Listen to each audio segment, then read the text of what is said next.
તો કમોસમી વરસાદે પાલનપુરમાં રસ્તાઓની પોલ ખોલી નાખી। 1 વર્ષ અને 6 મહિના અગાઉ બનેલા રસ્તા માવઠાનો માર ઝીલી શક્યા નથી। બનાસકાંઠાના પાલનપુરમાં મોટાભાગના રોડની પરિસ્થિતિ ખરાબ અને બિસ્માર થઈ ગઈ છે। શહેરના Gobari road, Adarsh high school road, Ganeshpura road, Mira Darwaja road તેમજ મફતપુરા રોડ અને વડલીવાળા રોડ પર અનેક વિસ્તારોમાં રસ્તા પર ખાડા પડ્યા છે અને રસ્તા ધોવાઈ ચૂક્યા છે। તંત્રની ઘોર બેદરકારીના લીધે વરસાદ ચોમાસું નથી તેમ છતાં આ કમોસમી વરસાદના લીધે ઘણા બધા ખાડા પડી ગયા છે, જેમાં મેઇન રોડ જે વાહનોનું અવરજવર ઘણું બધું હોય છે ત્યાં આગળ ખાડા બધા ઘણા બધા છે અને લોકોને તકલીફ અને નાણાંનો વ્યય, પેટ્રોલનો વ્યય પણ થાય છે। કમોસમી વરસાદને લીધે આટલી પોઝિશન ખરાબ છે તો વરસાદ આવશે તો કેવી પોઝિશન થશે, આ વિશે નગરપાલિકાના કંઈ ભ્રષ્ટ તંત્રના કારણે આવું થઈ રહેલું હોય તો એનું કંઈ રસ્તો કરવો, જેથી કરીને પાલનપુરની પબ્લિક વ્યવસ્થિત રીતે અને ગાડીઓને બી કોઈ નુકસાન ના થાય એ રીતે ફરે।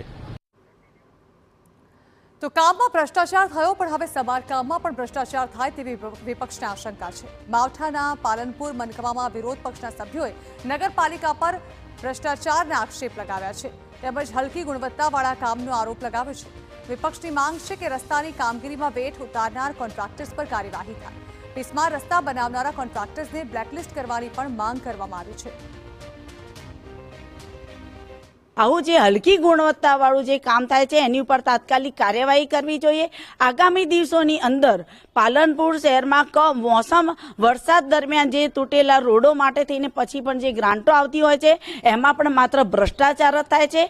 25-30% કામ થાય ને બાકીની રકમ ખાવામાં જાય છે, એના ઉપર કાર્યવાહી થાય, નજર રખાય।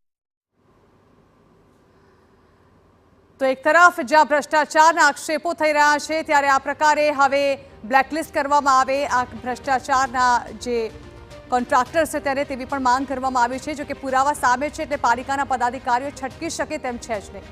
પાલિકાએ પણ કબૂલ્યું છે કે રસ્તા ધોવાય છે, ધોવાયેલા રસ્તાનું સમારકામ થશે તેવી ખાતરી આપી, પરંતુ પાલિકાના પદાધિકારી હાલ પણ એ વાત સ્વીકારવા તૈયાર નથી કે નવા બનેલા રસ્તાઓ ધોવાયા છે।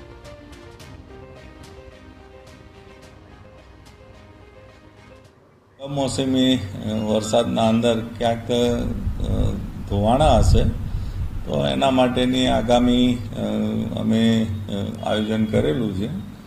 પેલું રેડ મિક્સ કહે છે એ અમે મંગાવીને અને જ્યાં જ્યાં નાના મોટા ખાડા હશે એને પૂરાઈ નખાઈશું। ના, એવા કોઈ નવા રોડ બનેલા હોય ને તૂટ્યા હોય એવું ક્યાંય અમારા ધ્યાને નથી ને તૂટે બી નહીં ને, એ તો હશે તો અમે એજન્સીને કહેશો। તો હવે પાલિકા પ્રમુખના દાવામાં કેટલો દમ છે તે તો આવનારું ચોમાસામાં જ ખબર પડશે, પરંતુ 3 દિવસના માવઠાએ પાલિકાના રસ્તાની પોલ ખોલી, જેમાં રસ્તાની સાથે સાથે સત્તા પક્ષની આબરૂ પણ ધોવાઈ ગઈ છે।